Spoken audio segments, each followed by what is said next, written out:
नमस्ते प्यारे विद्यार्थियों। आज हम श्रीमद् भगवद गीता के शाश्वत ज्ञान से इंस्पिरेशन लेंगे और देखेंगे कि कैसे यह महान ग्रंथ आपके शैली को सक्सेसफुल बनाने में हेल्प कर सकता है। शिक्षा का मार्ग एक तपस्या की तरह है, जहां आपकी लगन और अनुशासन ही आपके सबसे बड़े हथियार हैं। गीता हमें कर्म का महत्व समझाती है और कैसे निस्वार्थ भाव से किया गया कार्य सक्सेस की कुंजी है। तो आइए गीता के इस पावन प्रकाश में अपनी पढ़ाई की एस्पिरेशंस को नई ऊंचाइयों तक पहुंचाने का प्रण करें। गीता में भगवान कृष्ण अर्जुन को उपदेश देते हुए कहते हैं, कर्मण्येवाधिकारस्ते मा फलेषु कदाचन। यह श्लोक हमें जीवन का एक महत्वपूर्ण पाठ सिखाता है। इसका अर्थ है, काम करना तुम्हारा हक है, लेकिन उसके फल पर तुम्हारा कोई हक नहीं। यह सिद्धांत न केवल जीवन में बल्कि पढ़ाई में भी लागू होता है। पढ़ाई में भी यही सिद्धांत लागू होता है। जब हम पढ़ाई करते हैं तो हमें अपने प्रयासों पर ध्यान देना चाहिए, न कि परिणामों पर। हमें अपना पूरा ध्यान और प्रयास अपने लक्ष्य को पाने में लगाना चाहिए, न कि रिजल्ट की चिंता में। यह ध्यान और प्रयास ही हमें सफलता की ओर ले जाते हैं। जब हम परिणामों से डिटैचमेंट रखते हैं तो मन शांत रहता है और हम अपनी पूरी ताकत से पढ़ाई पर ध्यान लगा पाते हैं। ये शांति और एकाग्रता हमें बेहतर प्रदर्शन करने में मदद करती है। ये डिटैचमेंट ही हमें असफलता के डर से मुक्त करके सफलता की ओर ले जाती है। इस प्रकार गीता का यह उपदेश हमें न केवल जीवन में बल्कि शिक्षा में भी उत्कृष्टता प्राप्त करने का मार्ग दिखाता है। गीता कर्म योग का भी जिक्र करती है, जो हमें सिखाता है कि हमें हर काम को एक योग की तरह पूरी निष्ठा और समर्पण के साथ करना चाहिए। पढ़ाई को भी अगर हम एक योग की तरह अपनाएं तो यह हमारे लिए एक जॉयफुल जर्नी बन जाती है।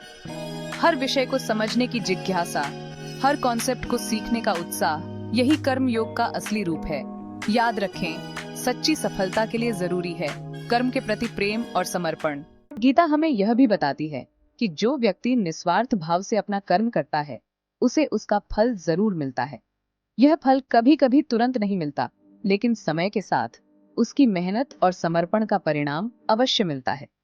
यह नियम प्रकृति का है और शिक्षा के क्षेत्र में भी यह 100% सत्य है।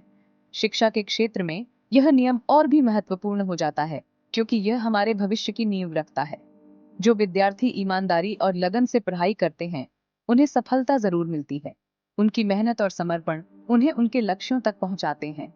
इसीलिए निराश न हो और अपना पूरा ध्यान अपने लक्ष्य पर केंद्रित रखें। कठिनाइयां आएंगी, लेकिन उन्हें पार करना ही सच्ची सफलता है। याद रखें, योगस्थः कुरु कर्माणि संगम त्यक्त्वा धनंजय।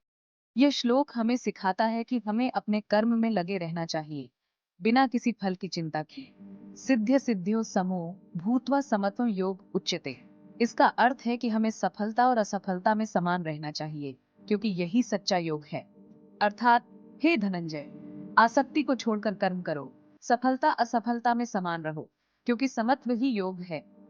ये संतुलन ही हमें जीवन में सच्ची शांति और सफलता दिलाता है। गीता में भगवान कृष्ण कहते हैं, तमेव शरणं गच्छ त्वं सर्वभावेन भारत, तत्प्रसादात् परां शांतिं स्थानं प्राप्स्यसि शाश्वतम्।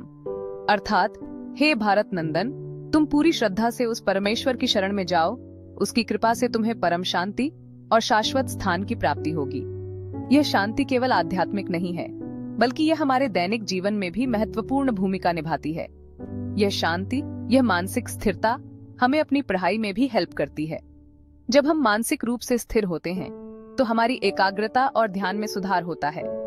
जब मन शांत होता है तो एकाग्रता बढ़ती है और हम चीजों को बेहतर ढंग से समझ पाते हैं।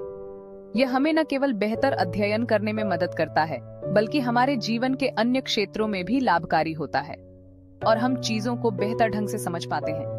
इसलिए यह आवश्यक है कि हम अपने मानसिक स्वास्थ्य का ध्यान रखें।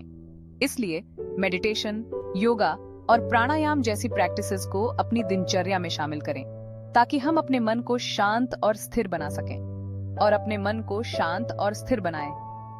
यह न केवल हमारे शारीरिक स्वास्थ्य के लिए, बल्कि हमारे मानसिक और भावनात्मक स्वास्थ्य के लिए भी अत्यंत महत्वपूर्ण है।